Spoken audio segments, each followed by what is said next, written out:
ሰላም ጤና ይስጥልን እንደምን ከርማችኋል የተከበራችሁ የአራሱ ሶስት ቤተሰቦች ዛሬም በተለያዩ ጉዳዮች በተመረጠ ርዕስ ከእናንተ ጋር ቆይታ ልናደርግ እዚህ ስቱዲዮ ተገኝተናል። አራሱ ሶስት ማርኪዮን የሚሊሻ የዩቲዩብ ገጻችን ነው። ሼር ላይክ ሰብስክራይብ በማድረግ ቤተሰብ እንድትሆኑ አሁን በአክብሮት እንጋብዛለን። የዚህ ዝግጅት የክብር ስፖንሰሮች እናንተ አድማጮቻችን ናችሁ። ከወዲህ ወደ 25000 ሰብስክራይበር እየተጠጋን ነው ግን ከዚህም በላይ እናንተ ቤተሰብነት ከዚህም በላይ ከፍ ያደርገና ብለን እናስባለን።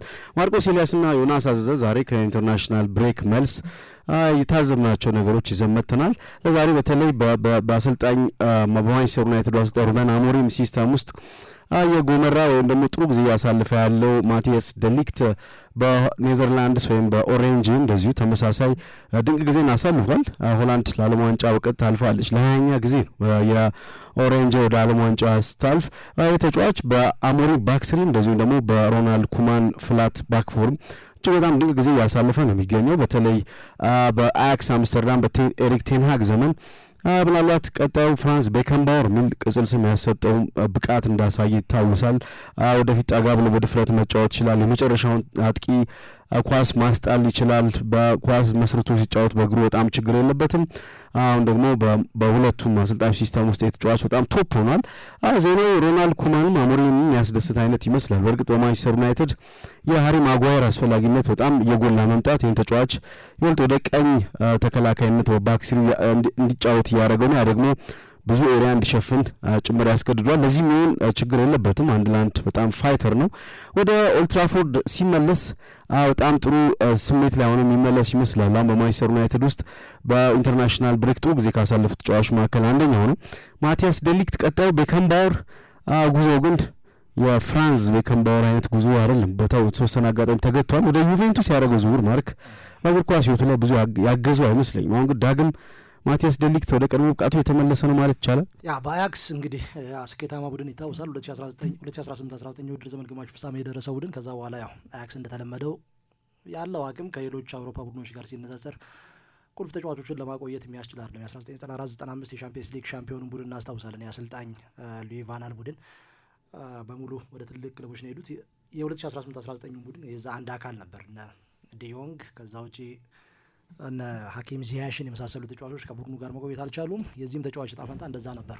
ማቲያስ ዴሊክት እና ወደ ዩቬንቱስ ነው ያመራው። እዛ እንግዲህ የተሳካ ጊዜያትን አሳልፏል ማለት አይቻልም። ምክንያቱም የሆላንድ እግር ኳስና የጣሊያን እግር ኳስ እጅግ በጣም የተለያየ ከመሆኑ አንጻር፣ ነገር ግን እዛም ሆኖ የሚማረው ነገር ይኖራል ተብሎ ነው የሚታሰበው። በተለይ ጌም ማንበብ፣ ታክቲካዊ ጨዋታዎችን መረዳት፣ የበለጠ ታክቲካሊ ዲስፕሊን የመሆን ጉዳይ በዚህ ረገድ ትኩረትን የሚስብ ነውና እዛም የተማረው ነገር ይኖራል። በኋላ ላይ ወደ ባየር ሙኒክ ነው ያመራው። እዛም ደግሞ የጀርመን እግር ኳስ ከፍ ባለ ኢንቴንሲቲ የሚከናወን ነው። ያሁን በባየር ሙኒክ ቡድኑ ከፍ ያለ ደረጃ ላይ የሚቀመጥ ከመሆኑ አንጻር እዛ ጫናም የመልመድ ነገር፣ ዋንጫዎችን ለማንሳት ያለ የፉክክር ስሜት፣ የግዴታ ስሜት አለና በዛ ሂደት ውስጥ ነው የቆየውና እዛ በኋላ ወደ ማንቸስተር ዩናይትድ ነው የመጣው። ማንቸስተር ዩናይትድ የመጀመሪያው ዓመት ላይ እንደ ማንኛውም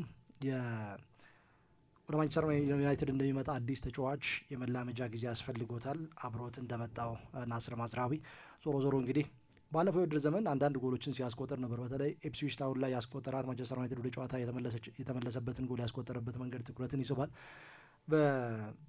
እንግዲህ እድሜው 26 ነው። ቀጣዮቹ 4 ዓመታት የበለጠ የብቃቱን ጫፍ አሳይቶ የሚጠቀምበት ጊዜ እንደሆነ ይታሰባል። ከዛም ባሻገር ሜትር ከ87 የሚረዝመው ቁመቱ የአየር ላይ ኳስ በእንግሊዝ ፕሪሚየር ሊግ እንዲጠቀም እድል ይሰጠዋል። የመጨረሻ ጨዋታው እንግዲህ ማንቸስተር ዩናይትድ ከቶተናም ጋር ያደረገው ጨዋታ ነበር። አንድ ለባዶ መራ። 2 ጎሎች ተቆጠሩበት። 84ኛውና እንደዚሁም ደግሞ 91ኛው ደቂቃ ላይ ጨዋታው በዛ ያለቀ ይመስል ነበር። ነገር ግን ማንቸስተር ዩናይትድ ከሽንፈት እንዲታደግ በአሰልጣኝ ሩበን አሞሪም ዘመን ለመጀመሪያ ጊዜ በ5 ተከታታይ ጨዋታዎች እንዲያሸንፍ ምክንያት የሆነው ይሄ ተጫዋች እንደሆነ በሚገባ ማስተዋል ይቻላል። ፋር ፖስት ላይ ወይም ደግሞ የሩቁ አንግል ላይ ቆሞ ነው ከብሩኖ ፈርናንዴዝ ያገኘውን የማዕዘን ምት ብልጠቱን ተጠቅሞ ወደ ጎልነት መቀየር የቻለው እና ማንቸስተር ዩናይትድን ከሽንፈት ታድጓል። እንግዲህ ብሩኖ ሃሪ ማጓየር በማይኖርባቸው ጨዋታዎች በባክስሪ ወይም በ3 ተከላካዮች የመሀል ተከላካዩን ቦታ ይዛል።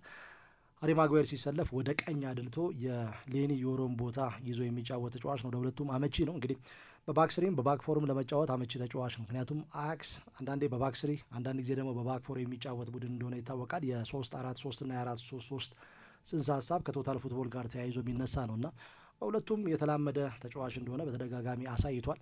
በ2018 ከዛሬ 7 ዓመት በፊት የጎልደን ቦይ አዋርድ ነው እድሜያቸው ከ21 ዓመት በታች የሆኑ ተጫዋቾች የሚያገኙት የአመታዊ ሽልማት ወይንም ደግሞ እድሜያቸው ከ21 ዓመት በታች ሆኖ ምርጥ የውድድር ዘመን ያሳለፉ ተጫዋቾች የሚያገኙትን ሽልማት ከ7 ዓመት በፊት የተጫዋች ማሳካቱ ይታወሳል። ዞሮ ዞሮ እንግዲህ ይህ ተጫዋች እጅግ በጣም የተሳካ ጊዜያትን አሁን እያሳለፈ ነው የሚገኘው። ከቡድኑ ጋር በሚገባ ተዋህዷል። በነገራችን ላይ የአማካይ ስፍራ ተጫዋች ነበረ ወደ ተከላካይ ቦታ ላይ ከመመለሱ በፊት። ይሄ ደግሞ የበለጠ አሁን እየተጫወተ ላለው የጨዋታ መንገድ የበለጠ እንዲያግዘው እድል ሰጥቶታል።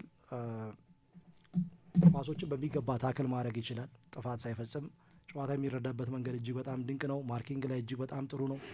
ቁመቱ፣ ጥንካሬው፣ አኪሬት ፓስ እነኚህ በሙሉ በዚህ ተጫዋች የታደሉ ናቸው።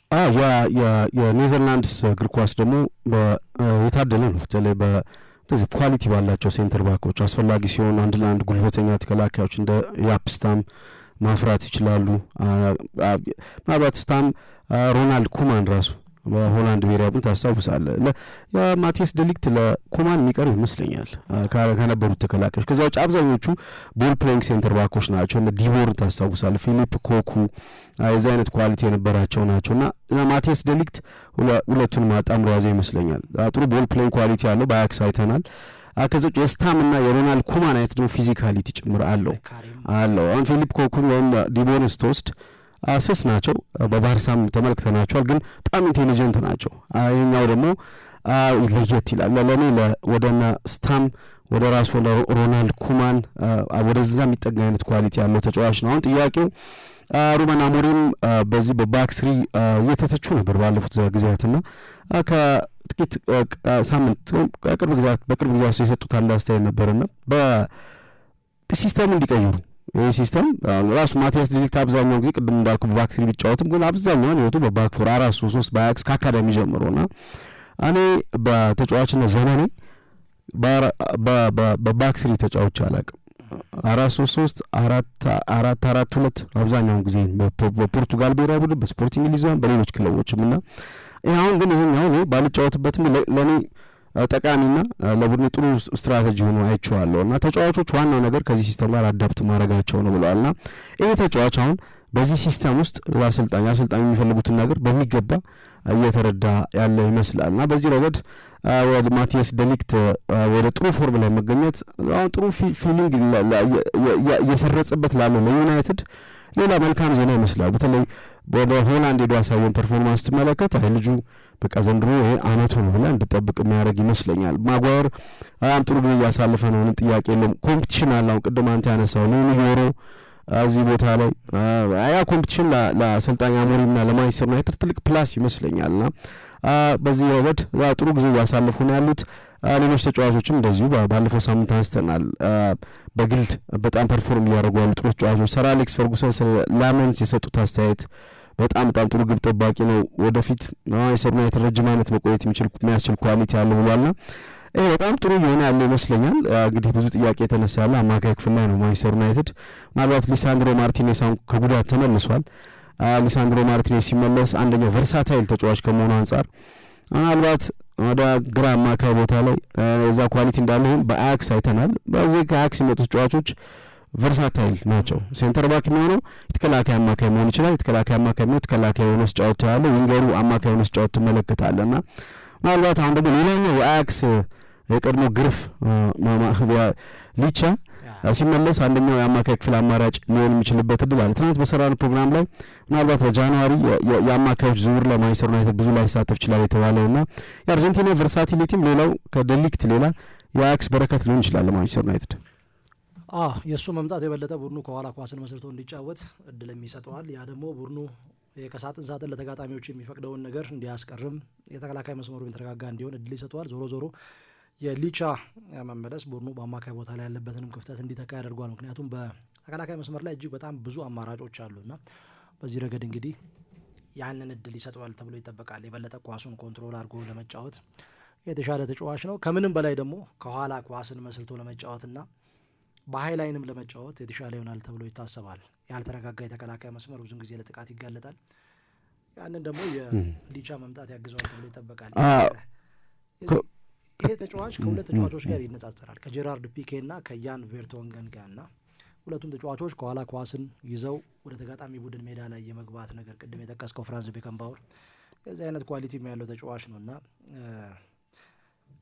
ይሄ ሁሉ ጊዜ በእግር ኳስ ተጫዋችነት ዘመኑ ሲቆይ እድሜው 30 ምናምን የገባ ይመስላል፣ ግን ገና 26 መሆኑ ተከላካይ መስመር ልክ እንደ 18 ዓመት ወጣት ሊታይ የሚችል ወጣትነት ደረጃ አንፃር ሲታይና ገና ከፊቱ ብሩህ ጊዜ እንዳለ ዘንድሮ አጀማመሩ ጥሩ መሆኑ ደግሞ የበለጠ ያግዘዋል ተብሎ ይጠበቃል።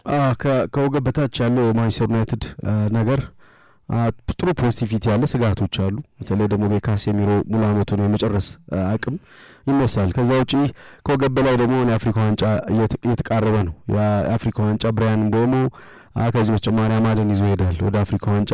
ቤንጃሚን ሼሽኮ ጉዳት አስተናግዷል። ግን አፍሪካ ዋንጫው እነዚህ ተጫዋቾች ወደ አፍሪካ ዋንጫ የሚሄዱበት ሰዓት ሼሽኮ መመለሱ ደግሞ ለማንቸስተር ዩናይትድ ሌላ ጥሩ አጋጣሚ ይመስላል። ሰኞ ምሽት ላይ 4 ሰዓት ላይ በኦልድ ትራፎርድ ከኤቨርተን ጋር ጨዋታውን ያደርጋል። ዩናይትድ በተከታታይ ሊያሸንፋቸው የሚያስችሉ ጨዋታዎች ያሉ ይመስላል።